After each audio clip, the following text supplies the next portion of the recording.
ஓம் கணேஷாய நமக.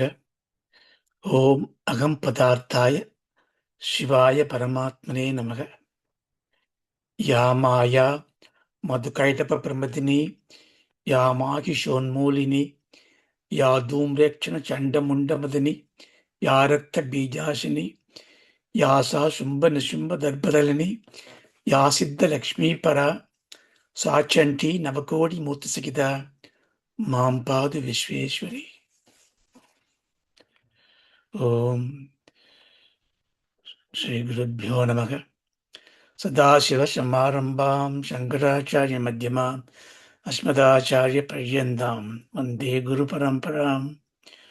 ஓம் சகனா பவது சகனோ புனக்து சக வீரியங்கரவாவகை தேஜஸ்வினாவதீதமஸ்து மா வித்விஷாவகை. ஓம் சாந்தி ஷாந்தி ஷாந்தி. ஹரி ஓம். ஐங்கார ஹ்ரீங்கார ரகஸ்யயுக்த ஸ்ரீங்கார கூடார்த்த மகாவிபூத்ய ஓங்கார மர்ம பிரதிபாதினேப்ய நமோ நம ஸ்ரீ குரு பாதுகாப்யாம். பிந்து திரிகோண வசிகோண தசார யுக்ம மன்வஸ்வர நாகதல சம்யுத ஷோடசாரம் வத்தத்ரயம் ச தரணீ சதனத்ரயம் ச ஸ்ரீசக்கரமேதத் உதிதம் பரதேவதயாः. பூமௌ ஸ்கலிதபாதானாம் பூமிரேவாவலம்பனம் त्वयि जात अपराधानां त्वमेव शरणं शिवे. ஓம் ஸ்ரீமாத்ரே நமக. ஹரி ஓம்.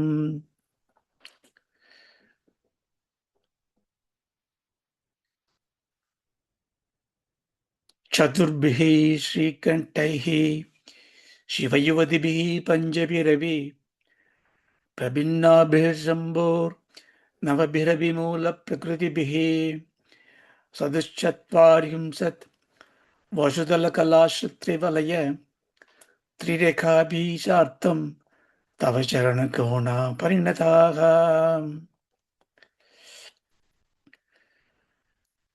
எல்லாம் வல்ல பராம்பிகையான பிரம்மசக்தியை பல விதங்களிலே நாம் உபாசனை செய்வதற்காக சாஸ்திரங்கள், ஆன்றோர்கள் பல மார்க்கங்களை நமக்கு கொடுத்திருக்கிறார்கள். உத்தம அதிகாரிகளுக்காக ஸ்ரவண மனன நிதித்தியாசனம்ங்கிற ஒரு வேதாந்த பரமான ஒரு அத்தியாத்ம வித்யக்கு ஒரு பூடகமான வகையிலே சொல்லி கொடுத்திருக்கிறார்கள்.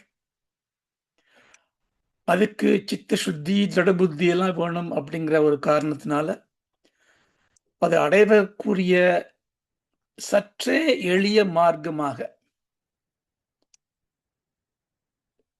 யோகம், தியானம், உபாசனா என்ற பல கிரமங்களை கொடுத்து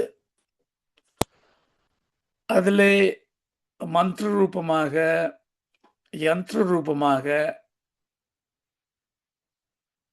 சத்குண பிரதிம ரூபமாக அந்த சக்தியை வழிபடுறதுக்கும் பல வழிகளை கொடுத்திருக்கிறார்கள். அதிலே ஒரு முக்கியமான மார்க்கமாக கிட்டத்தட்ட அத்வைதபரமாகவே இருக்கக்கூடிய ஒரு உன்னதமான மார்க்கம் தான் சாக்தம்ங்கிற மார்க்கம். சக்தம் என்றால் சக்திபரமானது, சக்திமயமானது. சர்வம் விஷ்ணுமயம் ஜெகத்து அப்படின்னு ஒரு சிருஷ்டி, ஜெகத்னாலே ஒரு சிருஷ்டி, ஒரு பிரம்மாண்டம் வந்துடுத்து. இப்படி வந்தாலே அதுக்கு விஷ்ணுமயம், விஷ்ணு சக்தி ஸ்வரூபம். சகலமும் சிவமயம், பிரம்மமயம். பிரம்மம் பிரம்மசக்தி ரெண்டுமே ஒன்று. ஸோ அப்படி பல விஷயங்களை பல பல விதங்களில் அந்த ஒரே உண்மையை நமக்கு சாஸ்திரங்கள் போதிக்கின்றன. அந்த வகையில சௌந்தரிய லகரிங்கிற இந்த ஒப்பற்ற ஸ்தோத்திர மாலையை கொடுத்த பரமாச்சாரியால் நம்மளை படிப்படியா கூட்டின்னு போறார். பிரம்மசக்தின்னு ஆரம்பிச்ச முதல் ஸ்லோகத்திலேருந்து வரிசையா அதோட பலனை கொடுத்து அதில் நம்ம உபாசிக்கக்கூடிய சங்கல்பத்தை நமக்குள்ள ஏற்படுத்தி இப்போ நான் அம்பாள் எப்படி உபாசிக்கணுங்கிற ஒரு ஆதங்கம், ஒரு ஏக்கம், ஒரு தாபம், ஒரு தபஸ் நமக்குள்ள வர மாதிரி பண்ணி, அப்படி வந்ததுனால நம்முடைய சக்திக்கு ஏற்ப எப்படி உபாசிக்கிறது அப்படிங்கிற ஒரு கேள்வி நமக்குள்ள எழுப்பி, அந்த கேள்விக்கான பதிலா உன்னுடைய லிமிட்டட் மைண்டுக்கு ஏற்ற மாதிரி சொல்றேன், அம்பாளுக்கு ஒரு ஸ்தானத்தை கொடு. சர்வவியாபியான அம்பாளுக்கு ஒரு ஸ்தானம். அந்த ஸ்தானம் பிந்துஸ்தானம். அது ஸ்ரீபுரம்ங்கிற ஒரு நகரத்தில் இருக்கிற மாதிரி வச்சுக்கோ, பாவனை பண்ணிக்கோ. இந்த ஸ்ரீபுரம் சுதாசாகர மத்தியஸ்தே, ஒரு பெரிய அமிர்த கடல் கடல் இருக்கு, அப்படி பாவனை பண்ணிக்கோ. அப்படிலாம் சொல்லி காமிச்சு, பிரம்மாண்டம்ங்கிறத காமிச்சு, அந்த பிரம்மாண்டத்திலிருந்து தான் அந்த பிண்டாண்டம் இருக்கு அப்படின்னு காட்டுறதுக்காக உடம்பையே ஒரு ஸ்ரீசக்கரமா காமிச்சு,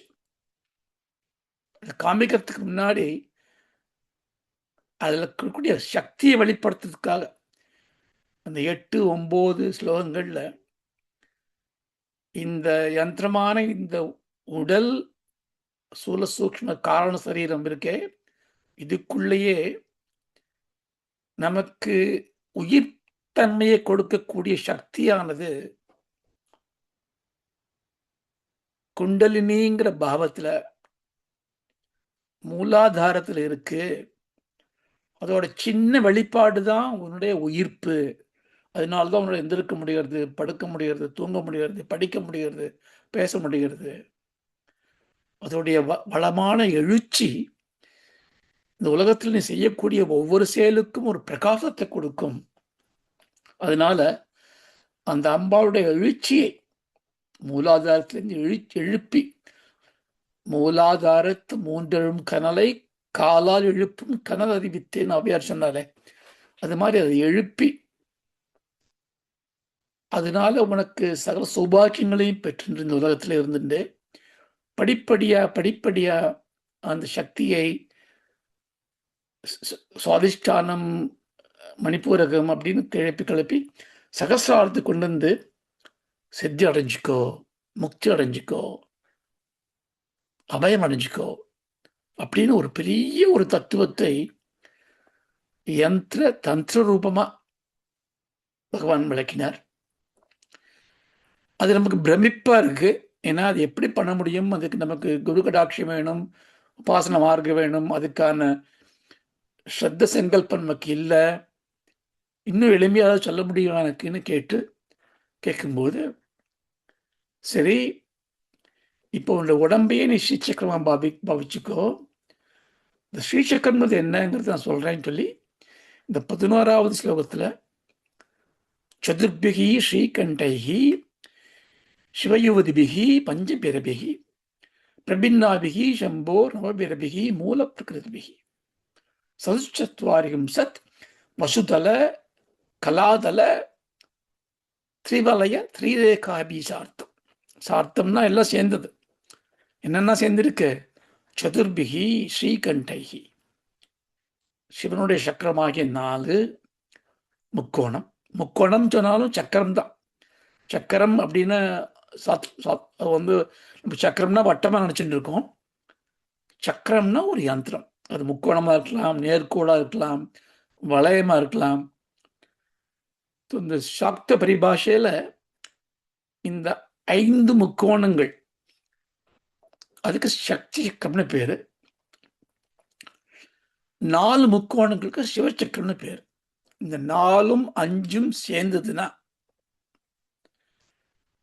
அது ஒரு 43 முக்கோணங்களை வெளிக்கொண்டு வருது.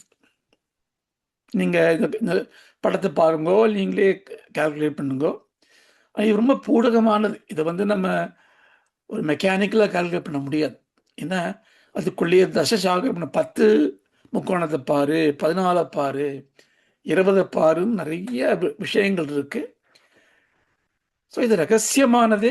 அதனால வந்து ரகசியமா நம்ம பக்தியா படிக்க படிக்க இதெல்லாம் நமக்கு கண்ணுக்கு தெரியும்.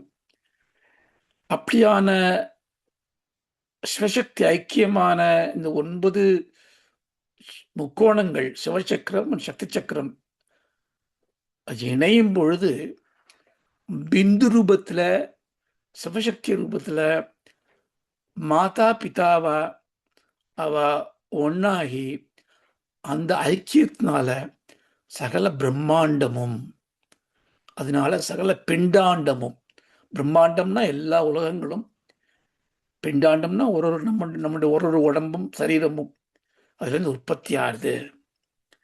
இந்த உற்பத்தி தத்துவத்தை புரிஞ்சுக்கிறதுக்கு இந்த சக்கரத்திலேருந்து வெளியிலேருந்து உள்ள போனோம்னா அது லயம் பாவனையாகும். உள்ளேந்து வெளியில வந்தோம்னா அது சிருஷ்டி பாவனையாகும். சிருஷ்டி லயம் இதனுள்ள ஸ்திதி, இது ரெண்டும் இந்த இந்த எல்லா பாவங்களுமே இந்த சக்கரத்துக்குள்ள அடங்கி விடுறது. இதெல்லாம் நம்ம பார்த்தோம். அப்படி சக்கரம் வந்து வாக்பேவ கூடம், காமக்கூடம், காமராஜ கூடம், சக்தி கூடம்லாம் பிரித்து அதுக்குள்ள 9 ஆவரணங்கள் இருக்கு. திரிலோக்கிய மோகன ஆவரணம், சர்வாசாப பரிபூரகம், சர்வசங்கோஷனம், சௌபாக்கியதாயகம், சர்வார்த்த சாதகம், சர்வரட்சாகரம், சர்வரோககரம், சர்வசித்திகரம், சர்வானந்தமயம். இதெல்லாம் 9 ஆவரணங்கள்ங்கிறது. ஆவரணங்கள்னா தடுப்புகள், மறைப்புகள், இல்லை படிப்படியான வழிகள். இந்த 9 ஏன் கொடுத்தா? நேரடியாக போக முடியாதுன்னா, நேரடியாக போய் பிஹெச்டி பண்ண முடியுமா? நமக்கு கிண்டர் கார்டன் போய், ஹைஸ்கூல் போய், இப்போ யூனிவர்சிட்டி போய் பிஹெச்டி ரிசர்ச் டிகிரி பண்ணி அப்புறம் பிஹெச்டி பண்ணுற மாதிரி கொஞ்சம் கொஞ்சமாக இதெல்லாம் ஒரு தயையினால் கொடுக்கறது. ஏன்னா பெரிய சர்ஜிக்கல் லைஃப்பை கையில் கொடுத்தா நம்ம என்ன பண்ணுவோம்? காயப்படுத்தின்றோமே. அதுக்காக படிப்படியாக நிறைய தேவதைகளை கொடுத்து இந்த தேவதையை வர்ஷிப் பண்ண, இதை பண்ண, இதை பண்ண. நம்ம வர்ஷிப் பண்ணாமல் இருந்தால் கூட இந்த ஆவரண பூஜை பண்ணும்போது நமக்கு வந்து ஒரு ஒரு அஷ்டமா சித்திகளும் வந்துட்டே இருக்கு. நல்ல ஞாபக சக்தி வருது, தேக ஆரோக்கியம் வருது, மூஞ்சில ஒரு நல்ல தேஜஸ் வருது, ஓஜஸ் வருது, பசுபதி எல்லா தனதானிய பாக்கியம் வருது, துக்கம் மறையிறது. படிப்படியா நமக்கு சுகபோகங்களை கொடுத்து, சுகபோகத்துக்குள்ளேயே ஒரு மோகனத்தையும் கொடுத்து, மோகத்தை கொடுத்துனா ஒரு டெலூஷனையும் கொடுத்து. ஏன்னா நமக்கு இந்த வழியில போனா பலன் கிடைக்கிறதுன்னு தெரிஞ்சு கொடுத்துன்னா அந்த பலன் பிரதானம் ஆயிடுமே, வழி பிரதானமா இருக்காது. இப்போ நமக்கு இந்த இது ஆரம்பிச்சது வழி பிரதானமா இருக்குதுங்கிறது ஆரம்பிச்சது. மார்க்கம் தான் முக்கியம். மார்க்க பந்து பகவத் பாதாள் அவர் தர மார்க்கம் வந்து நம்மளுடைய முக்திக்கான பாதை. இந்த பாதையில போகும்போது நிறைய லைக் எப்படி நம்ம யாத்திரை போகும்போது ஒரு பெட் அண்ட் பிரேக்ஃபாஸ்ட் இருக்கு, ஒரு டாபா ஷாப் இருக்கு, ஒரு இட்லி கடை இருக்கு, ரசகுல்லா ஷாப் இருக்கு, அங்கங்கே உங்க சாப்பிட்றோம், இது பண்ணுறோம். நல்ல அழகான சோலைகள் இருக்கு, நல்ல அருவி இருக்கு. ரசிக்கிறதுல தப்பு கிடையாது, அனுபவத்தில் தப்பு கிடையாது. ஆனால் அதுவே போதும்னு உட்காந்துட்டு என்ன ஆகிடும்? நம்மளுடைய பயணங்கள் முடிந்து போயிடும், பயணங்கள் கம்மியாயிடும், அவரோட குறிக்கோள் குறைஞ்சி போயிடும். ஆனால் இதெல்லாம் நடக்குமா? ஏன்னா சுவாமியை வெண்ணிக்கை உபாசனை பண்ண பண்ண நம்ம கேட்காமையே நல்ல பலன்கள் வர வர இந்த பலன்களில் ஒரு மோகம் வந்து இதுவே பிரதானம் ஆடக்கூடிய ஒரு மார்க்கம் இருக்கு. அதுலேருந்து எப்படி நம்ம மீள்றது? அதுக்கும் குரு கடாட்சியம் வேணும், அம்பா கடாட்சியம் வேணும். இப்படி படிப்படியாக தாண்டின்றே போனால் அந்த பிந்துஸ்தானத்துக்கு போயிடும். அந்த பிந்துஸ்தானத்தில் யார் இருக்கா? அம்பாள் இருக்கா. இதுவே அம்பாளை பார்க்கல, அம்பாளை மனசுக்குள்ள ரசிச்சுட்டு வரோம். அம்பாளை பார்க்கணுமே இல்லையா? நமக்கு எதுவுமே வந்து பார்த்து சுவைத்து அனுபவித்தா தானே நமக்கு அதோட பரிபூர்ணத்துவம் கிடைக்கும். இதுக்காக தான் இந்த 9+4 இந்த சிவசக்தி சக்கரத்துக்குள்ள உள்ள போறோம். இதையும் நம்ம சுருக்கமா பார்த்தோம். பிண்டாண்டம் நடத்தினா அந்த உடம்பு நடத்தினா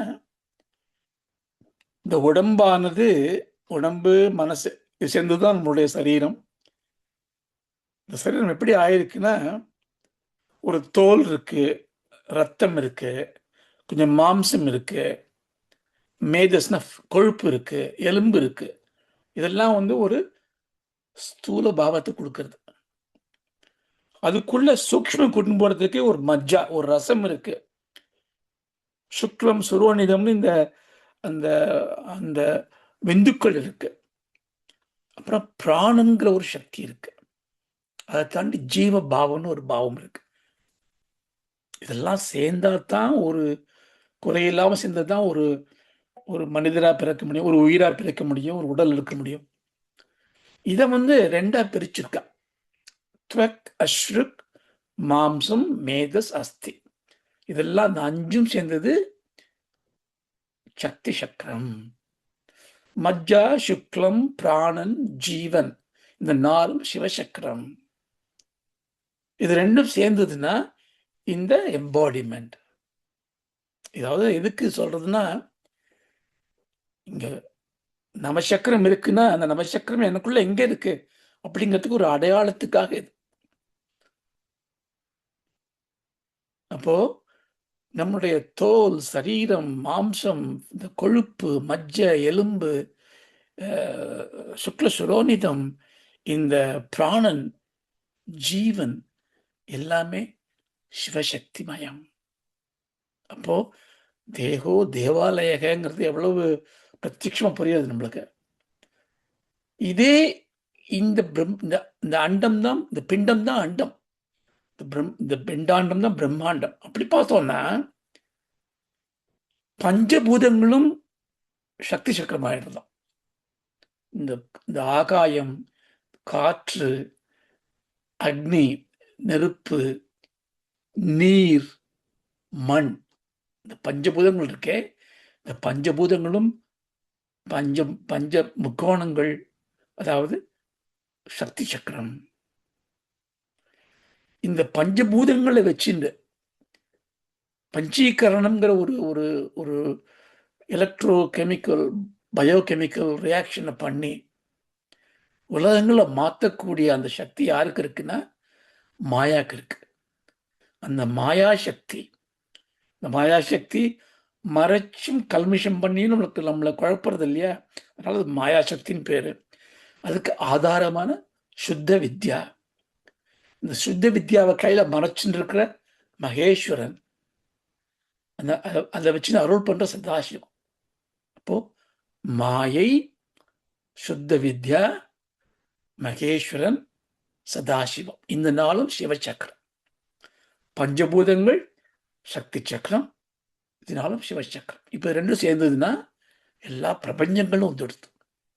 இப்போ இந்த ஸ்ரீசக்கரம்ங்கிற ஒரு யந்திரத்தை நம்ம உடம்பா பாவிக்கும் பொழுது பிண்டாண்டமா எப்படி வருதுன்னு நமக்கு ஒரு கோடு காமிச்சிருக்கா. அதை பிரம்மாண்டமா பார்க்கும்போது எப்படி இந்த சகல ஜீவராசிகளும் சகல ஜகத்தும் எப்படி ஸ்ரீசக்கரத்துக்குள்ள அடக்கம் அப்படின்னு காமிச்சேன். சிவசக்தியாத்மகம் வித்தி ஜெகதே சராச்சரம். ஜெகத், இந்த சராச்சரம், சரம் அச்சரம், எது எது அசையக்கூடியது அசையாதது, எல்லா உயிரினங்களும், எல்லா ஜீவராசிகளும், எல்லா உலகங்களும் சிவன் சக்தி இரண்டின் ஐக்கியம் அப்படிங்கிறத இதில் நம்ம புரிஞ்சிட்டோம். இப்போ இந்த பிந்துஸ்தானத்துக்கு போயாச்சுன்னா அங்க அம்பாள் எப்படி இருப்பான்னு நம்ம பார்க்கணும். அதுதான் இந்த 12வது ஸ்லோகத்தில் வரப்போறது. द्वितीयं सौन्दर्यं त्रिगिनगिरि कन्ये तुलयिदं कविन्त्राः कल्पन्ते कथमपि विरिञ्चि प्रबृदयः यथा लोकौत्सुक्य कमरललनाना यान्ति मनसा तपोभिर्दुष्प्रभा अभिगिरिशसायुज्य पदवीं द्वितीयं सौन्दर्यं तुहि नहिरि कन्ये तुलयितुं कविन्त्राः कल्पन्ते கதம் அபி விரிஞ்சி பிரபுதயः யதா லோகௌ ஆசுக்கிய தமரலல நாயாந்தி மனசா தபோபிஹி துஷ்பிரபா அபி கிரிஷ சாயுஜ்ய பதவி.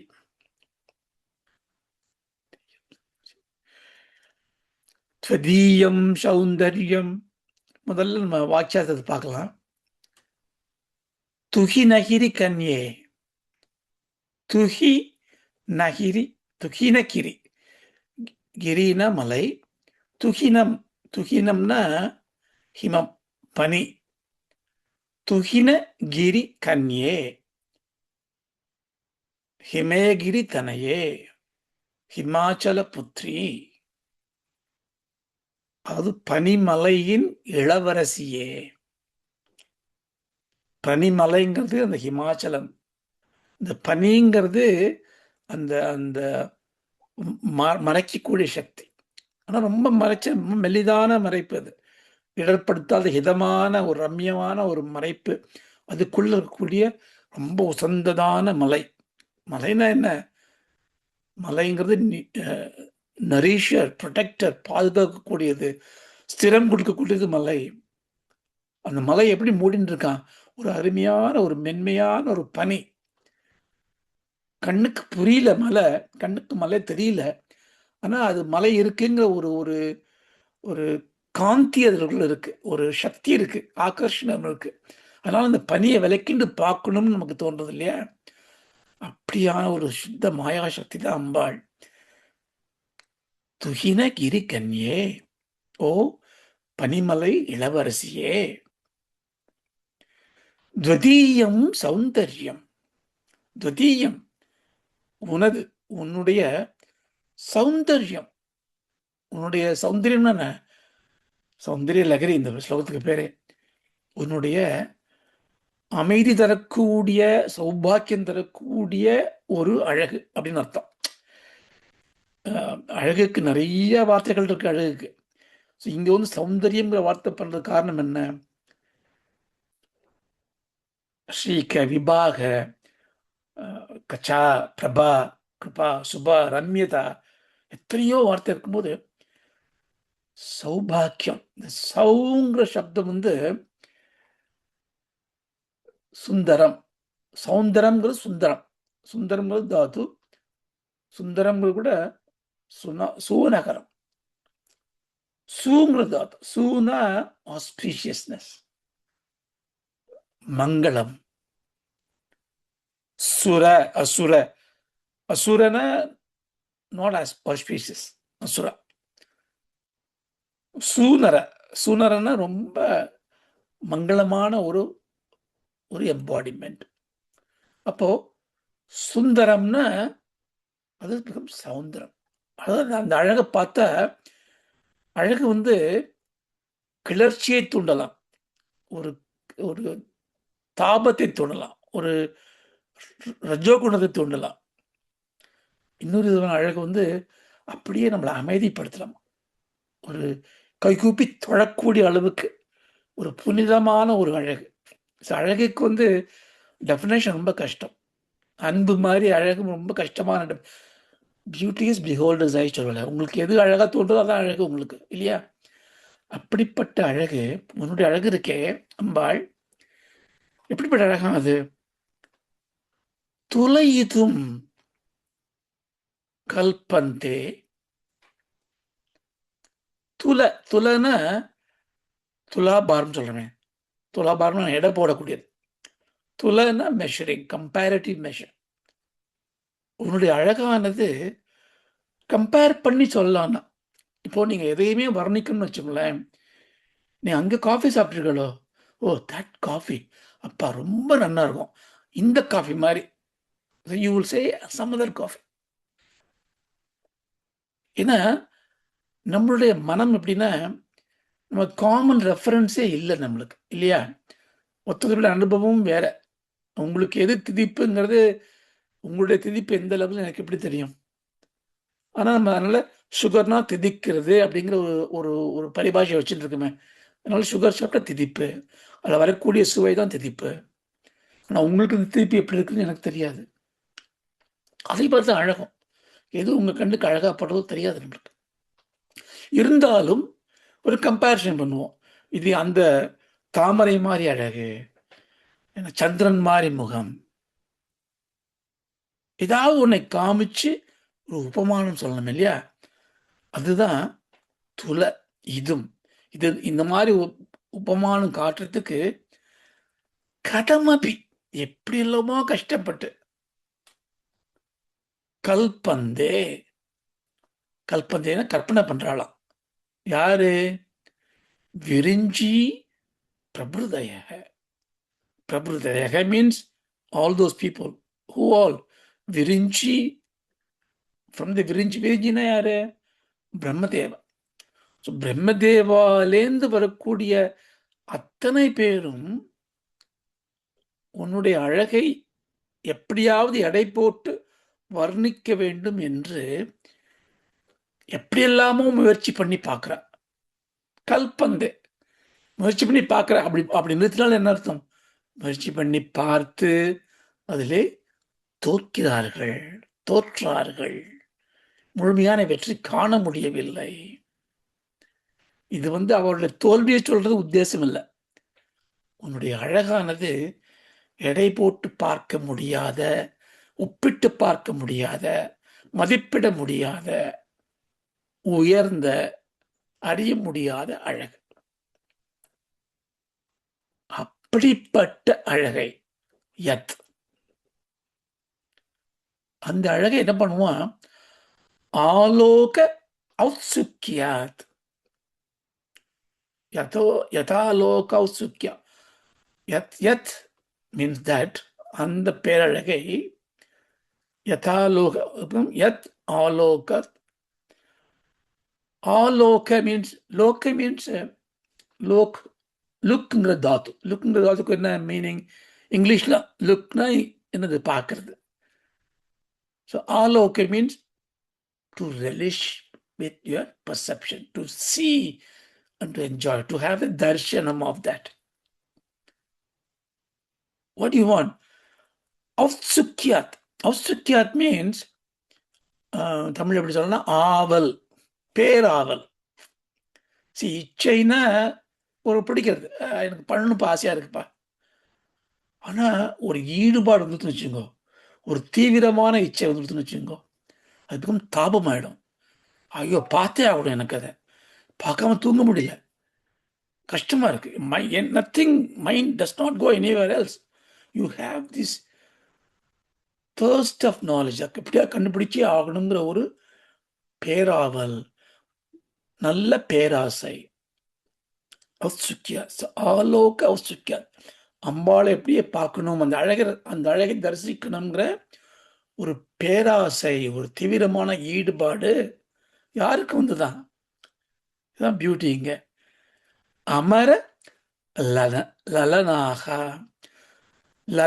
லலன இன்டல்ஜிங், லீலா.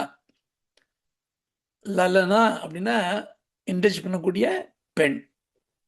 லலனாக பகுவச்சனம், பெண்கள். எந்த பெண்கள்னா சுகத்தை வாரி இறைக்கக்கூடிய பெண்கள். எங்க இருக்கக்கூடிய? அமர லலனாக. அமரலோகத்தில், தேவலோகத்தில் இருக்கக்கூடிய அந்த இன்பரசத்தை அழிக்கக்கூடிய, சுகத்தை கொடுக்கக்கூடிய, அந்த விளையாடக்கூடிய, விளையாட்டுனா என்ன? அவளுக்கு சுகம்தான் விளையாட்டு. அந்த பெண்கள், அந்த பெண்கள்னா யாரு? ரம்பா, திலோத்தமா, ஊர்வசிங்கிற இந்த மாதிரி தேவக்கன்னியர்கள். அவள்லாம் யாருன்னா அழகுல ரொம்ப உயர்ந்தவா, எல்லாருடைய மனசையும் கவரக்கூடியவா, தேவேந்திரனுடைய ஆயுதமா இருக்கக்கூடியவா. தேவேந்திரன் என்ன பண்றான்? இந்திரன் யாராவது சாயுஜ்யம் அடைஞ்சிடணும்னு ரொம்ப தபஸ் பண்ணான்னா, தபஸ் போய் கடுக்கிறதுக்காக இவாளை அனுப்புவான் இல்லையா? ஏன்னா இவாள்லாம் அந்த மன்மதனோட வசீகர சக்தி வச்சுட்டு இருக்கா. அம்பாளோட உபாசகா இவாள்லாம். இந்த வசீகர சக்தி வச்சுட்டு அங்கே போய் தபஸ் பண்ணுற மனசில் போய் ஆசையை கிளப்பி விட்டு, இந்த பெண்கள்னு காட்டுனது வந்து இட்ஸ் நாட் எனி தவறான நோக்கத்தில் இல்லை. ஏன்னா உண்மையாகவே அழகுனாலே பெண்மையை தான் நாம் பார்ப்போம். அதனால் அழகுக்கு பெண்மையை கொடுத்து அந்த பெண்மையை வசீகரம் பண்ண வச்சு மனசை வந்து வேற ஒரு விஷயத்தில், நீ இந்த கோவில் கட்டணும்னு நீ தபஸ் பண்ணுவ, பணம் வந்த உடனே இந்த பணத்தை வச்சு ஹோட்டல் கட்டலாமே அப்படின்னு தோணும். அந்த ஒரு சலனம் வர்றதுக்கு காரணம் என்ன? இது மாதிரியான அமரல் அல்லனா ஒரு பெரிய சக்தி உன்னை வசீகரம் பண்ணி மாத்துறது இல்லையா? அப்போ அவள் ஏன் இப்படி பண்றான்னா, அவளுக்கு வந்து தன்னை விட அழகானவ யாருமே இல்லை அப்படிங்கிற ஒரு அபிப்பிராயம். அந்த அபிப்பிராயத்தில் என்ன பண்றா, யாரை பார்த்தாலும் போய் அவ முன்னாடி டான்ஸ் ஆடி அவ மனசை மாத்தி கலங்கடிச்சு விடுறா. ஆனா அவ என்ன பண்றான்னா, தேவலோகம் ஃபுல்லா என்ன பேச்சுன்னா அம்பாவோட அழகை பத்தி தான் பேச்சு. பிரம்மாலேருந்து ஆரம்பிச்சு எல்லாரும் போயிட்டு எழுதிட்டே இருக்கா, அம்பாளை பத்தி எழுத முடியாம எழுதிட்டு இருக்கா. அப்போ நம்மளெல்லாம் மறந்துவிட்டா. அப்போ நம்மளோட பெரிய ஒரு அழகு ஒன்று இருக்கு, அது அம்பாவோட அழகு. அப்போ அந்த அம்பாவோட அழகை நான் பார்த்துடணும். சரி, ஒரு ஒரு ஆண் ஒரு பெண்ணை அழகை பார்க்கணும் ஆசைப்படுறது அது ஒரு ஒரு மனப்போக்கு. ஆனால் ஒரு பெண்ணே இன்னொரு பெண் அழகை பார்க்கணும்னா அப்போ அந்த அழகு ரொம்ப உயர்வான இருக்கும். ஏன்னா ஒரு அழகானவளே ஒரு அழகை தேடுறான்னா அது பேரழகா இருக்கக்கூடியது. அதனால என்ன பண்றாள் இவெல்லாம், தப்போபிகி தபஸ் பண்றாள். எதுக்கு தபஸ் பண்ண வேண்டியது? நேர போய் பார்க்க வேண்டியது தானே.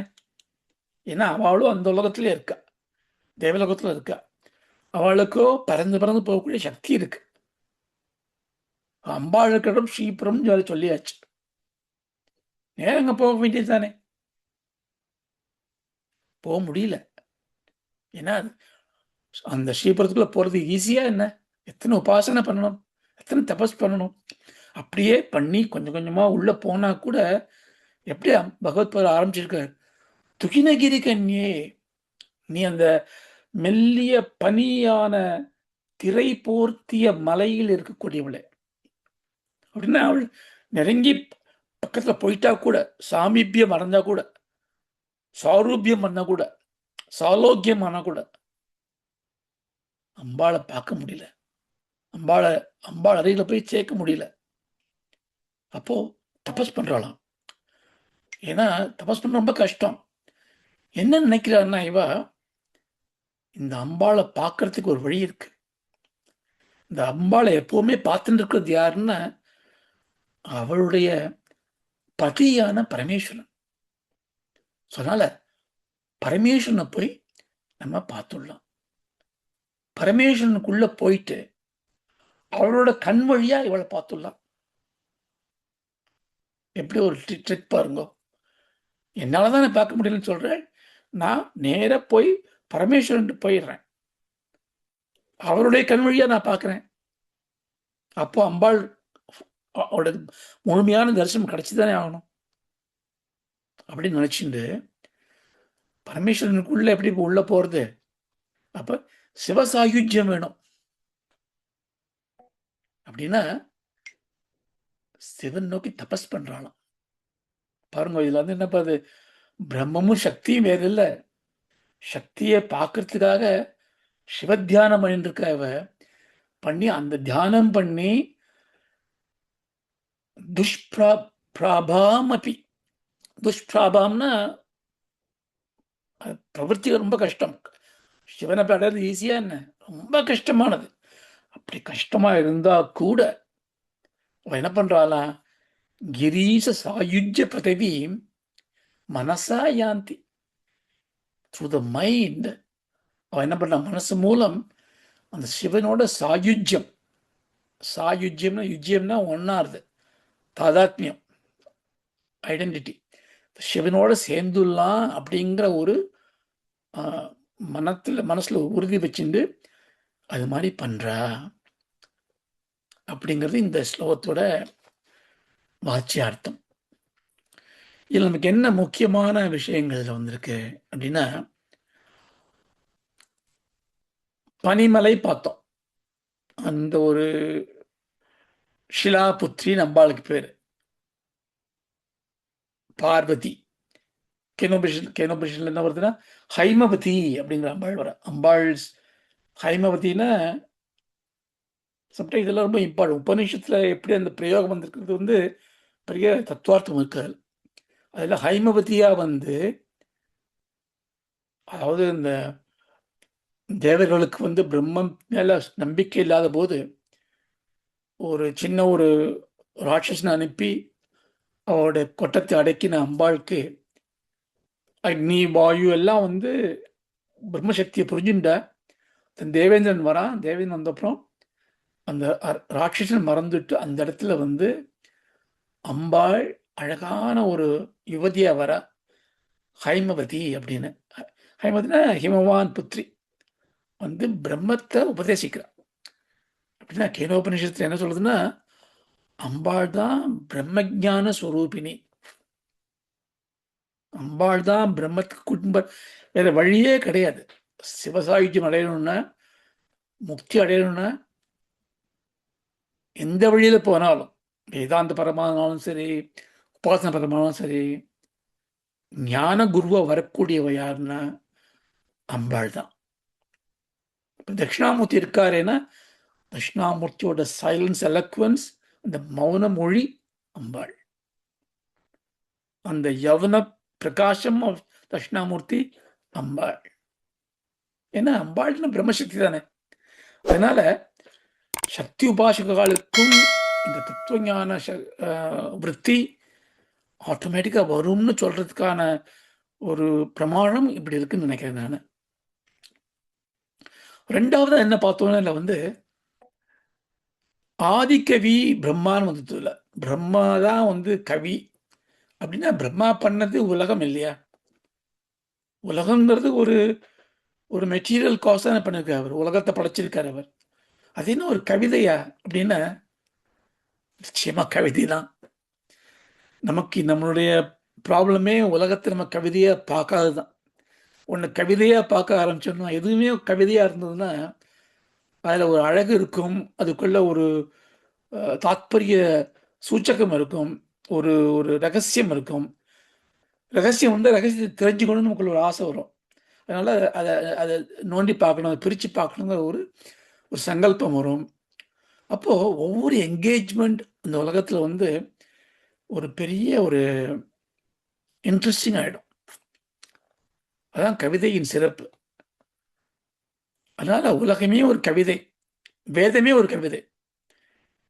வேதத்தினா கூட நஷதீய சுக்தம்னு இருக்குது ரிக்வேதத்தில். அது வந்து it's a hymn for the creation, படைக்கிறத பற்றி. படைக்கிறதுக்கு முன்னாடி உலகம் எப்படி இருந்தது, அப்புறம் எப்படி படைக்கப்பட்டது, எப்படி வந்தது, அதெல்லாம் ஒரே கவிதை.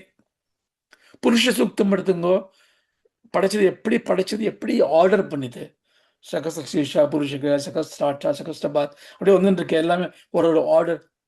அது ஒரு கவிதை.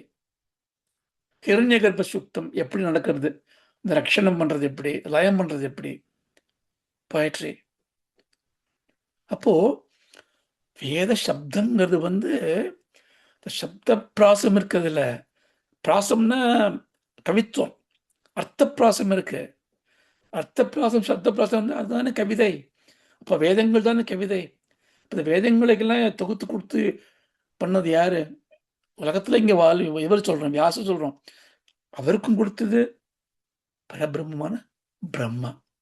ஸோ பிரம்மா தான் ஆதி கவி அப்படின்னு ஒரு இது இருக்கு. ஐநோ நமக்கு வந்து ஆதி கவினா நம்ம என்ன சொல்லுவோம், வால்மீகின்னு சொல்லுவோம். வால்மீகி ஆதி கவினா கவிதைங்கிற இலக்கணப்படி சமஸ்கிருதத்தில் இந்திய மொழிகளில் முதல்ல வந்த கவிதை ராமாயணம் அப்படின்னு ஒரு கருத்து இருக்கிறதுனால ராமாயணம் எழுதின வால்மீகி ஆதிக்கவி நம்ம சொல்கிறோம். அதே மாதிரி ஒரு ஒருலையும் ஆதிக்கவி நிறைய இருக்கு. ஒரு ஒரு ஜானர்லையும் ஒரு ஆதிக்கவின்னு இருப்பா. பாகவத் எடுத்தோன்னா ஜன்மாத் யஸ்ய யதோன்ம யாதி தர்ஷத் சார்தேஷ்வ பிக்ஞாசுராட் தேனே பிரம்ம கிருத்தாய ஆதி கவையே முஹ்யந்தி யத் சூரயக தேஜோ வாரிம் ருதாம் யதா வினிமயோ யத்ருத்தி சர்கோ மிருஷா தாம்னா ஸ்வேன சதா நிரஸ்துகம் சத்தியம் பரம் தீமகி. இது முதல் ஸ்லோகம் இல்லையா பகவத்ல. தேனே பிரம்ம கிருதாய ஆதி கவையே முஹ்யந்தி யஸ்வரே. ஆதி கவியம், ஆதி கவினா பிரம்மா, ஆதி கவிதா, கவிதை இஸ் வேதாஸ். முதல் கவிதையான வேதத்தை முதல் கவிஞனான பிரம்மா அறிஞ்சுக்கிறதுக்கு ஆதியும் அங்கமும் இல்லாத பரபிரம்மமான இங்க வந்து கிருஷ்ண பரமாத்மா இந்த பகவத்தை சொல்ற அவருக்கு கொடுத்தார் அப்படின்னு ஒரு. ஸோ இப்போ இந்த ஆதி கவிங்கிற பதார்த்தத்துக்கு பிரம்மாங்கிற ஒரு அர்த்தம் ரொம்ப ஸ்பஷ்டமான அர்த்தம். நமக்கு அதுலேருந்து என்ன தெரியறதுன்னா, எல்லாத்தையும் கவிதையா பாருங்கோ. கவிதையா பார்க்கும்போது தப்பு மாதிரி தெரிஞ்சதுக்குள்ள ரைட்டா இருக்கும். கவிதையை நம்ம உடனே அப்படி படிச்சுட்டு உடனே எடுத்துக்க மாட்டோம். ஓ இப்படி சொல்லியிருப்பாளோ, அப்படி சொல்லியிருப்பாளோ அப்படின்னு கவிதையை நம்ம என்ன பண்றோம், அனலைஸ் பண்றோம். ஆனா வாழ்க்கையில கவித்துவம் இல்லாதனால என்ன பண்றோம்னா, அதை நீ அங்க வச்சுட்டு போ அப்படின்னு சொன்னா போறோம். நம்ம என்ன பண்ணுவோம், வச்சுட்டு போன்னு சொல்லிட்டா, கோபத்துல சொல்லிட்டா, அது என் மேல எனக்கு பிடிக்காம சொல்லிட்டா. ஸோ நமக்கு வந்து இந்த நுட்பொருளை அறியக்கூடிய ஆர்வமோ ரசிப்புத்தன்மையோ இல்லாம போயிடுது. அதனால கவித்துவம்ங்கிறது ரொம்ப ரொம்ப வாழ்க்கைக்கு முக்கியம். கவித்துவம் தான் நம்மளுடைய நேச்சுரல் லாங்குவேஜ். கவிதைனா இவன் எழுதுறான், அவன் எழுதுறான், கவிஞர் கம்பன், காளிதாசன், கண்ணதாசன் சொல்லிட்டு இருக்குமே, எல்லாருமே கவிஞர் தான். ஏன்னா கவித்துவம் தான் நம்மளோட லாங்குவேஜ். குழந்தைகளுக்கெல்லாம் பாருங்களேன், தூங்கப்படும் என்ன பண்ணுவோம், ப்ரோஸை படிக்க மாட்டோம், ஒரு பொயட்ரியை தான் படிப்போம். அதுவும் பொயட்ரி எப்படி சந்தஸாக இருக்கும், லா லா லா லா லூலுன்னு ஒரே திருப்பி திருப்பி வர வார்த்தைகளே போட்டு. ஏன்னா இந்த லலபி வந்து கவித்துவமானது. அது வந்து மியூட்டேட் பண்ணுறது, குழம்பு நிறைய நியூரான்ஸ் வந்து ஃபார்ம் ஆகுது. ஸோ மந்திர சப்தம் அப்படிதான். இப்போ பகவான் எழுதும்போது ஐகிரி நந்தினி நந்தி தமேதினி அப்படி அந்த அந்த அந்த சப்த பிராசம் எதுக்குன்னா, அது வந்து நம்மள it makes you indulge in that. அது ஒரு பியூட்டி. அதனால அது ஒரு நம்ம தெரிஞ்சுக்கிறோம். கவித்துவங்கிறது முக்கியம், கவிஞர்ங்கிறது முக்கியம், அது தெரிஞ்சுக்கணும். நம்ம சௌந்தரியம்ங்கிறத பார்த்தோம். ஏன் இதை வந்து ஒப்பிட முடியாது? ஏன் முடியாதுன்னா, ஒப்பிடணும்னா உண்மை என்னன்னு தெரிஞ்சுக்கணும். இது வந்து இது ஏ, இது பி. ஏ ஈக்குவல்ஸ் பின்னா ஏயோட தாத்பரியம் என்ன, பியோட தாத்பரியம் என்ன நமக்கு தெரியணும்.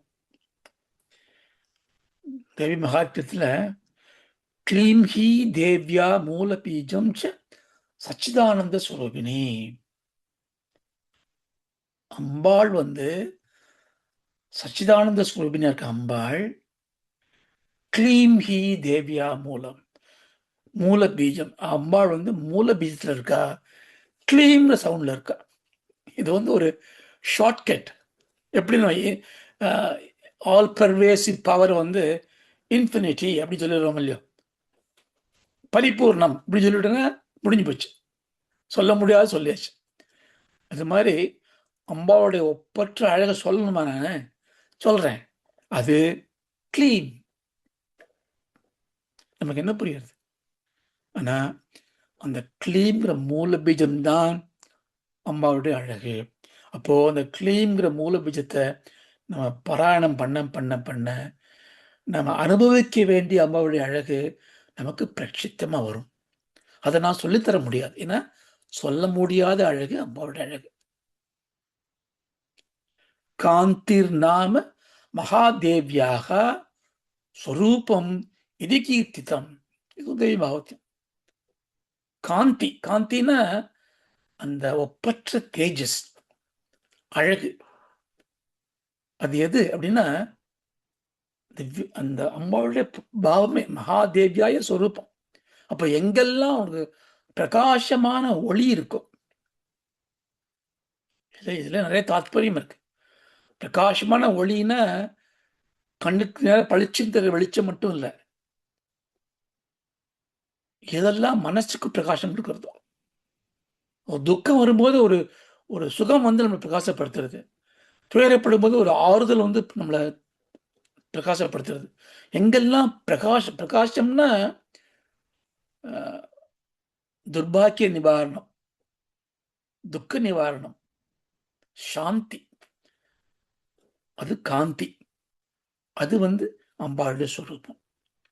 இப்படிலாம் சொல்ற காரணம் என்ன? வேதத்துக்கே தெரியாது, நம்மளாலாம் சொல்ல முடியாது. ஏன்னா பட்டாத்திரி எப்படி ஆரம்பிச்சார்? நான் குருவாயூரப்பனோட அழகெல்லாம் மேலேருந்து கீழே வர்ணிக்க போறேன்னு ஆரம்பிச்சுட்டு 2வது பாட்டில் தடுமாறுறாரு. எப்படிப்பா சொல்றது? ஆரம்பிச்சுட்டு என்ன தெரியாது, நம்ம சொல்ல முடியுமா? சும்மா நம்ம ஒரு ஒரு ஒரு பிரதிமையை பார்த்துட்டு தாமரை கண், மிளகா மாதிரி மூக்கு, எதழ் மாதிரி காது, இதெல்லாம் நம்மளோட அல்ப விஷயங்களை பண்றது. அது பரிபூர்ணமா புரிஞ்சுண்டு பண்ணணும்னா முடியாதே. கம்பேர் பண்ணுவா. தவமுகம் சந்திர சமானம் சத்ருன் பைரவ தர்சனம் தயார்த்தம் சுரசார்த்தம் ஜெகதாம் அம்பிகே நமக. இது ஒரு தெய்வ மகாத்மா ஒரு ஸ்லோத்திரம். தவமுகம் சந்திர சமானம், சந்திரன் மாதிரி ஒரு முகம். சத்ருன் பைரவ தர்சனம். எப்படி இது பாருங்க, தேவியை சொல்லும்போது உன்னோட மூஞ்சி பார்க்குறேன், முகத்தை பார்க்குறேன், சந்திர சமானம், நிலவு மாதிரி இருக்கு. ஏன் நிலவு என்ன? காந்தி. என்ன மாதிரி காந்தி? மனசாந்திக்கான காந்தி, மனதை அமைதிப்படுத்தக்கூடிய ஒளி. உன் முகம் இப்படி இருக்கு. சத்ருன் பைரவ தர்ஷனம், சத்ருக்களுக்கு, அதாவது துஷ்டர்களுக்கு உன் முகம் எப்படி இருக்கா? பைரவ தர்ஷனம், கொடூரமா இருக்கு, பைரவம் மாதிரி இருக்கு. இது பொயட்ரி ஹேஸ் அந்த மாதிரி ஒரு ஃப்ரீடம் இருக்கு. ஒரே சந்திரன் எப்படி அப்படி எப்படி இருக்க முடியும்? இருக்க முடியும். இப்போ பாருங்க, ஒரு ரீசெண்டாக போயிட்டு வந்த ஆர்டிமிஸ் லூனர் மிஷன்ல சந்திரனோட ஃபோட்டோ பார்த்தோன்னா பரிதாபமாக இருக்குது சந்திரனை பார்க்கறதுக்கு. இப்போ ரீசெண்டாக நிறைய கிரியேட்டர் வந்திருக்கு. என்ன பண்ணுறா சந்திரன்? சந்திரன் மாத்தா நம்ம பூமி மேலே படக்கூடிய அத்தனை விண்கற்களையும் தம்மேல் தாங்கின்னு இருக்காங்க. அதில் வரக்கூடிய ஒரு கிரியேட்டரும் அதில் மோதி மோதி மோதி வரக்கூடிய ஓட்டைகள். இந்த சிருஷ்டி பார்த்தாலே இதெல்லாம் நம்ம புராணத்தில் இருக்கு.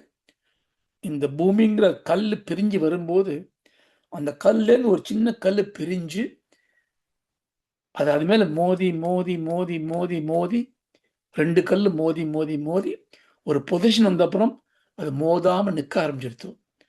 அந்த அந்த பொசிஷன் தான் அந்த lunar earth gravitational pull and force. அப்படி அடிபட்டு சந்திரன் தான் அப்படி இருக்கு. இப்போ சந்திரனோட முகத்தை போய் ரொம்ப க்ளோஸாக பார்த்தோம்னா பயங்கரமா இருக்கு, பைரவ தர்ஷனம் மாதிரி இருக்கு. இந்த உதாரணங்களாக நம்ம எங்கே கொண்டு போகிறது? நம்மள ஒரு சின்ன சின்ன ஒரு அறிவுக்கு மேலே எடுத்துன்னு போகிறது. அது கம்ப்ளீட்டாக அம்பாளை சொல்லிடுத்த முடியாது. இந்த வேதங்களாலையும் சொல்ல முடியல, இந்த மாதிரி புராணங்களாலும் சொல்ல முடியல. அதனால தான் சொல்கிறேன், எத்திரக்கு எத்திர திருஷ்டோசி தத்திர தத்திர மனோகரக தவ தேஜோ அதுலம் தேவி சர்வலோக மனோகரம்.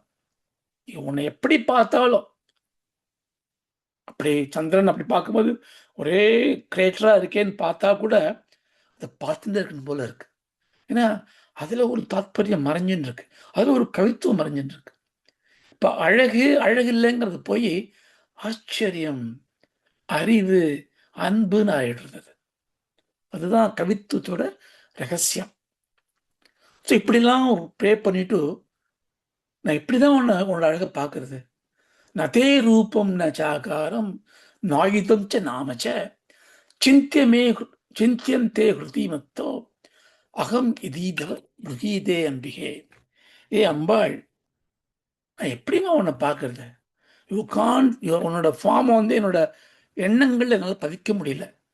அதனால நீயே உன்னோட அழகை எனக்கு காமிச்சு கொடுத்துரு. ஸோ நீங்க எல்லா வர்ணனையும் பார்த்தா, காளிதாசன் அப்படித்தானே, காளிதாசன் ஆரம்பிச்சுட்டு முடியல. ஏன்னா நான் அம்பாளை வர்ணிச்சிருவேன்னு சொல்ல முடியாது. You cannot. ஏன்னா எது உண்மையான வர்ணனையா இருக்க முடியும்? கற்பனையில பண்ணலாம். நான் இப்போ அமெரிக்காக்கே போகல, ஆனால் அமெரிக்காவை பற்றி நான் ஒரு போய்ட்ரி எழுதி கவிதை எழுதி எல்லாரும் சொல்லலாம், அமெரிக்கா பார்த்த மாதிரியே இருக்கணும் அது. ஆனால் அது உண்மையான வார்த்தை இல்லை, உண்மையான அனுபவத்தால் வந்த ஒரு பிரதிநிதித்துவம் இல்லை. அப்போ என்ன பண்ணுறது நான்? அதனால யா தேவி சர்வபூதேஷு லக்ஷ்மி ரூபேன சம்ஸ்திதா நமஸ்தஸ்வை நமஸ்தஸ்யை நமஸ்தை. நான் நமஸ்காரம் பண்ணுறேன் உனக்கு, நீ லக்ஷ்மி ரூபம். இப்போ லக்ஷ்மி ரூபம்னு நமக்கு தெரியுமா என்ன? ஆனால் லக்ஷ்மி ரூபம்னா நமக்கு தெரியும், ஒரு ஆஸ்பீஷியஸ்னஸ். நமக்கு எல்லாமே ஆஸ்பீஷியஸ் தான் வேணும். அம்பாள் உன்னை நான் நமஸ்காரம் பண்ணுறதுக்கு தகுதியே இல்லை, நீ எப்படி இருக்கேன்னு எனக்கு தெரியல, உன் அழகை வர்ணிக்க முடியல, அதனால் பேசாமல் நான் வந்து யாதேவி சர்வபூதேஷு, நீ வந்து எல்லா இடத்துலையும் லக்ஷ்மி ரூபேன சம்ஸ்திதா. ரொம்ப பெரிய அர்த்தம் இருக்குதுல. சர்வபூதேஷு லக்ஷ்மி ரூபேன சம்ஸ்திதா. ஹே அம்பாள், நான் உன் அழகை எங்கே பார்க்குறேன்? சர்வபூதேஷு, எல்லாருடைய உலகத்துக்கு எல்லா ஜீவராசிகள்லையும் உன்னை பார்க்குறேன். எப்படி பார்க்குறேன்? லக்ஷ்மி ரூபேன ஜீவேஷ். இப்போ இதில் வந்து ஒரு பெரிய பொயட்டிக் ட்ரிக் வந்துடுது. இப்போ வந்து அந்த ரிஷி என்ன பண்ணுறாரு? இப்போ வந்து நான் உன்னை லக்ஷ்மியாக பார்க்குறேன்னு சொல்ல, உன்னை நான் எல்லா ரூபத்துலையும் பார்க்குறேன். எல்லா ரூபத்திலையும் எப்படி பார்க்குறேன்? லக்ஷ்மி ரூபேன. என்ன அர்த்தம்னா, எல்லா ரூபத்தில் இருக்கக்கூடிய அந்த நிரந்தரமான சிற்சக்தியை பார்க்குறேன். அப்போது அது ஒரு ஒரு பன்றியாக இருக்கட்டும், ஒரு மாடாக இருக்கட்டும், குரங்காக இருக்கட்டும், ஒரு யவன சுந்தரியாக இருக்கட்டும், எந்த அழகோ அழகில்லையோ அதெல்லாம் தாண்டி ஒரு சௌந்தரியமாக நீ இருக்க. அப்போது ஈசாவாகும் இதகும் சர்வம், அந்த ஈஷோபனிஷத்தோட பிரதம வாக்கியத்தோட விஸ்தாரமாக இந்த இருக்கு. என்ன நிஜ நிஜ சல்லாப மாதுரிய வினிர்பத்த சிதகச்சவி, இப்படி சொல்லிட்டே இருக்கலாம். அனிர்தேஷ்யம், அம்பாள் அப்படி சொல்லவே முடியாது, அப்படிப்பட்ட அழகு அம்பாள். அப்போ இது வரைக்கும் அப்போ எப்படி அம்பாள் எப்படி நம்ம வர்ணிக்க முடியும்? இவாளெல்லாம் ஏக்கு போறா, இவாள்லாம் யாரு? தேவகன்னிகள். அவ எப்படிப்பட்டவா? நம்ம பார்த்தோம், இந்திரியத்தை கட்டுப்படுத்த முடியாதவர்கள் தான் தேவர்கள். அதுக்காக தான் தேவலோகத்தில் பண்ண தபஸ் இந்திரிய கட்டுப்பாட்டுக்கு தான். இந்திரியத்தை கட்டுப்பாடு பண்ணால் என்ன ஆகும்?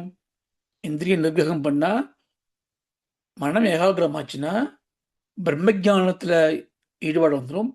பிரம்மஞானம் வந்ததுன்னா வேதாந்த ஸ்ரவண மரணம் நிதித்தாசனம் பண்ணுவா. பண்ணான்னா அவளுக்கு முக்தி கிடைக்கும். முக்தி கிடைச்சுன்னா இந்த இந்திர பதவியெல்லாம் ஒன்றுமே இல்லை, சாயுஜ்யம் அடைஞ்சிடுவா. அதுக்கும் போகாமல் இதுக்கும் போகாமல் அந்த ரெண்டு கட்டான இருக்குவதான் இந்த அமரலோக லதனாகா. ஆனால் அவளுக்கே இப்போ என்ன வந்து கொடுத்தா, இந்த அழகெல்லாம் ஒரு அழகா, இந்த சௌந்தரியம்லாம் ஒரு சௌந்தரியமா, அம்பாவோட சௌந்தரியம் தான் ரொம்ப முக்கியம். அந்த அம்பாவோட சௌந்தரியத்தை எப்படி பார்க்கறது? அது எப்படி சிவன் மட்டும் பார்க்கறது அப்படின்னா, முழுமையான அழகு வந்து ஒரு பிட்வீன் தாம்பத்தியத்தில் பதிவிரதா ஏகபத்தினி விரதா. ஸோ புருஷனுடைய அழகு வந்து அவனுடைய சதியும், சதியோட அழகையும் பதி தான் பார்க்க முடியும். அவளுக்குள்ள தான் அந்த அந்யோன்யம் பாவம் இருக்குது. அதனால தான் பரிபூர்ணமாக ஒருத்தர் அழகை ரசிக்க முடியுங்கிறது அவளால் தான் முடியும். அப்போது பிரம்மாவால் ஏன் முடியல? ஃபர்ஸ்ட் ஆஃப் ஆல் ஏன் பிரம்மாவை சொன்னார் கவிதைன்னா, சிலர் எக்ஸ்பிளைன் பண்ணுறா இது மாதிரி. எப்படின்னா, பிரம்மா தான் வந்து அம்பாளை துதிக்கிறதுல முதன்மையில் இருக்கார். அஃப்கோர்ஸ் விஷ்ணு ஆல்சோ அம்பாவோட இது, ருத்ரன் ஆல்சோ, மன்மதன் ஆல்சோ. ஆனால் பிரம்மாவையும் விசேஷமாக சொல்கிறேன்னா, தபஸ் பண்ணுறவா எல்லாம் பண்ணுவோன்னா பிரம்மனை தான் தபஸ் பண்ணுவா. ஏதாவது வேணும்னு வச்சுக்கோ, ஆற்றுல ஏதாவது சம்திங் ஐ வாண்ட் அப்படின்னு என்ன பண்ணுவோம், அப்பாட்ட போய் கேட்பான், அப்பா எனக்கு அது வாங்கி கொடு, இது வாங்கி கொடு. ஏன்னா அப்பா வந்து உன்கிட்ட இருக்கா இல்லையான்னு பார்க்க மாட்டார், நீ கேட்டுட்ட உடனே வாங்கி கொடுத்துருவா. நான் அம்மா சொல்லுவா, ஏன் வாங்கினது, நேற்றுக்கே வாங்கினது இருக்குது, அங்கே இருக்குது, இங்கே இருக்குது. ஸோ குழந்தைகளுக்கு தெரியும், நேரம் அப்பாட்ட போயிடுவான். அதே மாதிரி நமக்கெல்லாம் அப்பா பிரம்மா. அதனால் தபஸ் பண்ணுறவன் என்ன பண்ணுவான்னா, என்ன வேணும்னாலும் சரி பிரம்மாவை நோக்கி ஒரு தபஸ். நீங்கள் புராணங்கள்லாம் பார்த்தா அப்படி தான் இருக்கும். பிரம்மாவை நோக்கி தபஸ் தபஸ் பண்ணி பிரம்மா வந்துடுவார். வந்த அப்புறம் என்ன வேணும்னு கேட்டால், அவரால் கொடுக்க முடியாத ஒன்று கேட்பார். எனக்கு சாகவே விடாது, எனக்கு அது வேணும், இது வேணும். இவர் என்ன பண்ணுவா, இப்படி கேட்டுட்டானே இவன், ஆனால் நான் எனக்கு என்னுடைய புத்திரன் இவன், அதனால இவன் கொடுத்தாகணும்னு சொல்லிட்டு அவர் வந்து இதை கொடுக்கறதுக்கு யாருக்கு யோக்கியதை இருக்கோ அந்த சக்தியை கூட்டின்னு போவார். விஷ்ணுட்டியோ ருத்ரன்ட்டியோ கூட்டின்னு போவார். இப்போ கூட்டின்னு போய் என்ன பண்ணும், அங்கே போய் அவளை ப்ரே பண்ணுமே, சும்மா போய் கதவை தட்ட முடியாது. ஸோ விஷ்ணுகிட்ட போய் விஷ்ணுவை பற்றி புகழ்ந்து பாடி, எனக்காக ஒரு உதவி பண்ணுங்கோ, ஒருத்தனை கூட்டின்னு வந்திருக்கேன், தபஸ் பண்ணியிருக்கான், அவனுக்கு நீங்கள் இதை கொடுங்கோ. ஸோ அவர் தான் ரெக்கமெண்டேஷன் பண்ணக்கூடிய எம்எல்ஏ நமக்கு அவர் தான். அதனால சோஸ்திரம் பண்ணுறதுல அவர் பெரியவர். அதனால தான் அவர் ஆதிக்கவி, எல்லா சுவாமிக்கும் சோஸ்திரம் பண்ணியிருக்கார். மற்றவாளுடைய கஷ்டத்துக்காக ஒரு சுவாமிகிட்ட கூட்டின்னு போகிறாருன்னா, பிரம்மாக்கே கஷ்டம் வந்தால் யார்கிட்ட கூட்டின்னு போகிறாருன்னு பார்க்கணும் இல்லையோ. அப்படி பார்த்தா யார்கிட்ட அவர் கூட்டின்னு போகிறாரோ அதுதானே பெரிய சக்தியாக இருக்க முடியும். பிரம்மா யார்கிட்ட கூட்டின்னு போவார், அம்பாள்கிட்ட. ஸோ அதுக்கு நிறைய உதாரணங்கள்லாம் சொல்லுவா பெரியவாள்லாம். லைக் ரொம்ப பிராபல்யமாக சொல்கிறது மதுக்கைட்டு போய் வதம். மகாவிஷ்ணு வந்து படுத்துட்டு இருக்கார். அப்போ அவருடைய காதில் வந்து அந்த அழுக்கு இருக்குது, அந்த அழுக்குலேருந்து மது கைட்டப்பன் 2 ராட்சசம் வந்துடுறா. அவள் வந்து பிரம்மாவை போய் சண்டை போடுறா. பிரம்மா பயந்துட்டு போய் என்ன பண்ணுறார், இவர் அழிக்கணுமேன்னு சொல்லி விஷ்ணு எழுப்ப பார்க்குறார். அவரோ நல்லா தூங்கின்னு இருக்கார். அப்போது அந்த தூக்கத்துக்கும் காரணமான மாயாசக்தி மகாமாயான துர்காக்கு ப்ரே பண்ணுறார். துர்கை அப்புறம் விஷ்ணுவை எழுப்பி அவருக்கு சில தந்திரங்களை கொடுத்து இப்படிப்படியாக கதை இருக்குது. மதுக்கட்டப்ப வதம் நடக்குது. நிறைய இதில் தாத்பரியங்கள்லாம் இருக்கு, அங்கே நான் போக வேண்டாம். இப்போ விஷ்ணுக்கு அதில் அழுக்கு எப்படி வர முடியும், சுத்த பிரம்மம் இல்லையோ விஷ்ணு அப்படின்னா. அழுக்குங்கிறது ஒரு புராண ஒரு சிம்பல், ஒரு கவிதை, அது கவித்துவம். அது சத்குண வடிவமான பிரம்மா, சாரி மகாவிஷ்ணு. இந்த பூர்ண சத்வ குணம்ங்கிறது இருக்கிறது முடியவே முடியாது. இந்த திரிகுணாத்மிகா வந்து அம்பிகா, அதோட பேலன்ஸ் ஈக்குவலிபிரியமாக இருக்க முடியுமே தவிர பரிபூர்ண சத்துவகுணமாக இருக்கிறதே ரொம்ப முடியாது. ஏன்னா அது பிரம்மம் ஆயிடும், அது நிச்சலம் ஆயிடும்.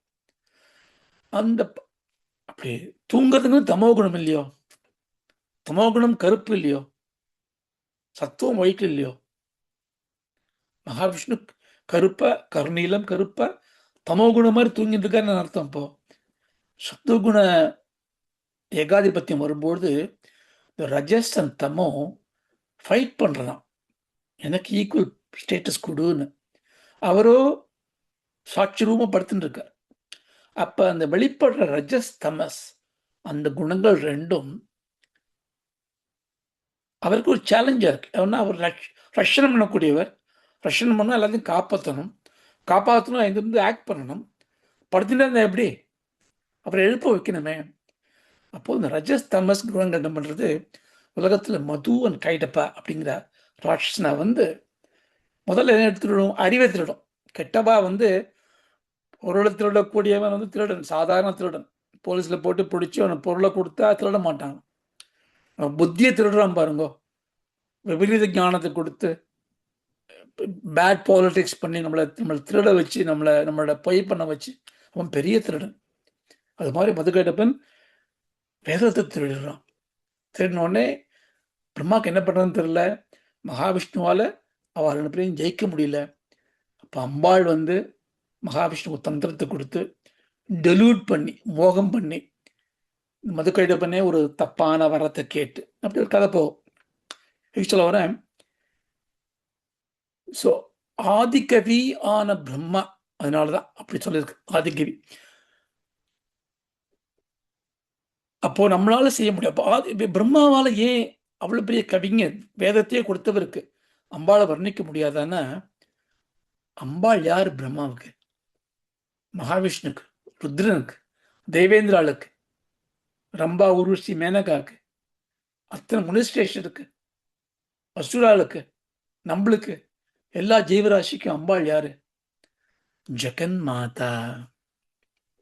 யாராவது அம்மாவோட அழகை வர்ணிக்க முடியுமோ? நீங்கள் நினைச்சு பாருங்க, உங்க அம்மா அழகா இல்லையா? அழகு இல்லைன்னு சொல்லவே முடியாது. எல்லாருக்குமே அவ அம்மா அழகு. எந்த துலாபாரம் வச்சு பார்க்குறோம் அதுக்கு?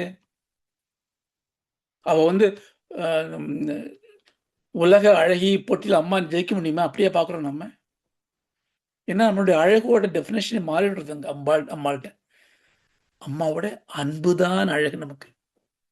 அவ சாதம் ஊட்டும் போது ஒரு அழகு, நம்மளை மார்பிள் அணைச்சிக்கும் போது ஒரு அழகு, நம்மளை குளிப்பாட்டும் போது அழகு, என்ன படிடா கண்ணான்னு சொல்லும் போது அழகு, நமக்காக கவலைப்படும் போது அழகு. ஸோ அம்மாவோட அழகு வர்ணிக்க முடியுமோ? முடியும். அம்மா மேல வாஞ்சிருந்ததுன்னா வர்ணிக்க முடியும். ஆனா அந்த அழகை அம்மாவை முழுமையான லாவண்ய சுந்தரியாக, சௌந்தரியமாக கண்டதா தெரியுமோ? அதனாலதான் தாம்பத்தியங்கிறது அதான் கணவன் மனைவிங்கிற அந்த அந்த உறவு ரொம்ப புனிதமான உறவு. தாய் மகனோட தாய் மகளோட தாய் மகளோட பெரிய புனிதமான உறவு தான். ஆனா இந்த பரிபூர்ணத்துவங்கிறது அங்க இருக்காது. அங்கேயும் ஒரு டிஃபரன்ஸ் இருக்கும். பரிபூர்ணத்துவங்கிறது தாம்பத்தியத்தில் தான் இருக்கு. தாம்பத்தியத்தில் எல்லாமே தெரிஞ்சு ஒருத்தருக்கு ஒருத்தர் குரு சிஷ்யரா படிப்படியா அதுதான் அந்த கிரகசாஸ்திரம் யஜ்யம். இந்த நம்ம வேதத்துல கல்யாணத்துக்கு மந்திரமே கிடையாது. இந்த மாங்கல்யம் தந்துனா தேவியில் அதெல்லாம் பின்னாடி ஆட் பண்ணுது. மந்திரம் அதுக்கு அந்த அந்த பெரியவா சொல்றது அந்த சில மந்திரங்கள் ஒன்லி இந்த குரு சிஷ்யனா நான் இருக்கேன், ரெண்டு பேரும் ஒருத்தர் ஒருத்தர் தர்மத்தை ரட்சிக்கிறதுக்காக இருக்கும். நீ தர்ம பத்னியா இருக்கனே, நான் உனக்கு தர்ம பர்த்தாவா இருக்கேன், தர்மத்தை ரட்சிப்போம். அப்படிதான் அந்த அந்த அதனால அவளுக்குள்ள அழகு அருள் எல்லாமே வந்துடுறது. அதனால பரமேஸ்வரனுக்கு தான் அம்மாவோட அழகு முழுமையா தெரியும். அப்போ பரமேஸ்வரனை போய் நான் பார்த்துட்டு அங்கே போயிட்டேன்னா, ஸோ இவளோட ஐடியா எப்படின்னா சாயுஜ்யம் அடைஞ்சிடலாம். பரமேஸ்வரன் கொஞ்சம் கருணாமூர்த்தி.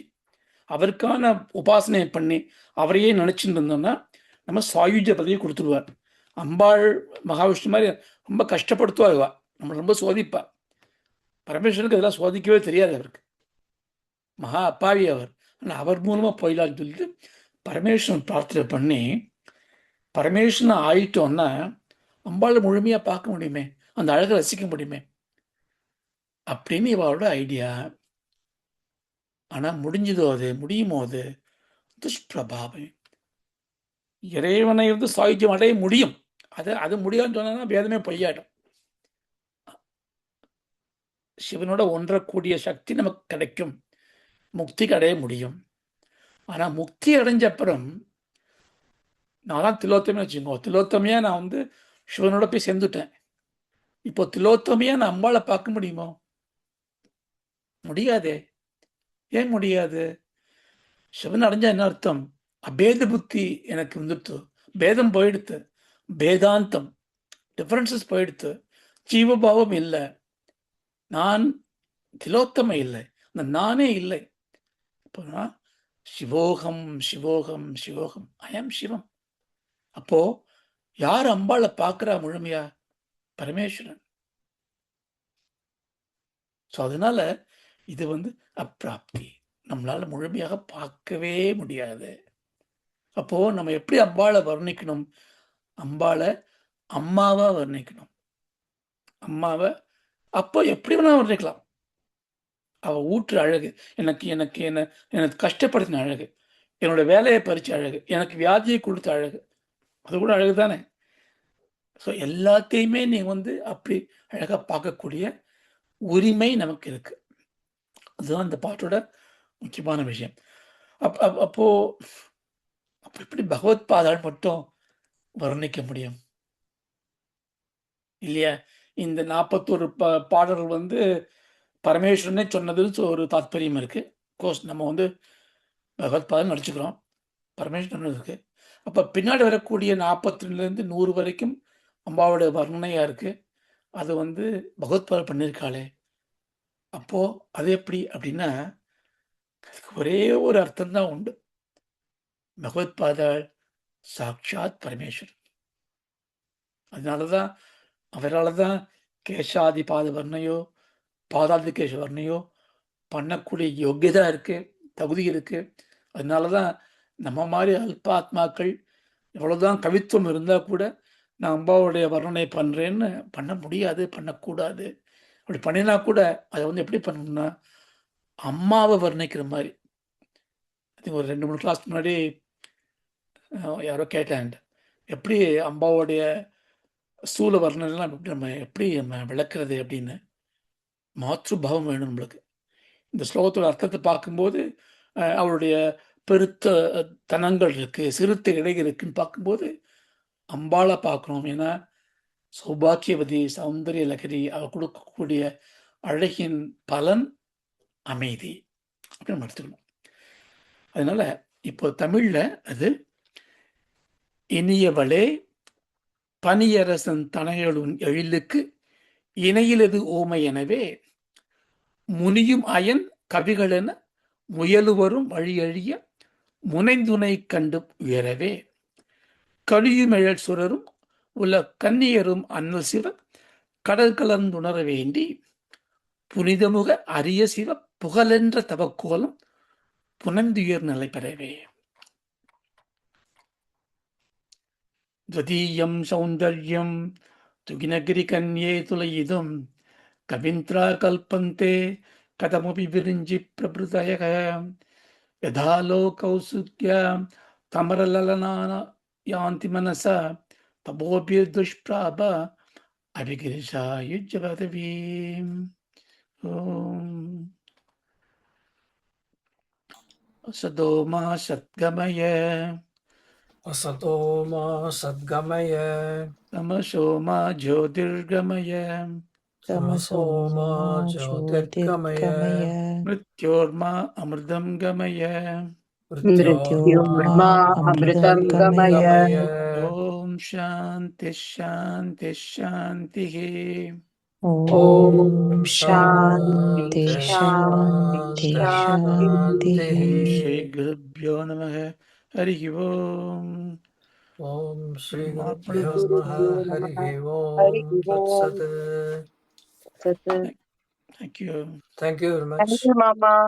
Thank you, ma. Thank you.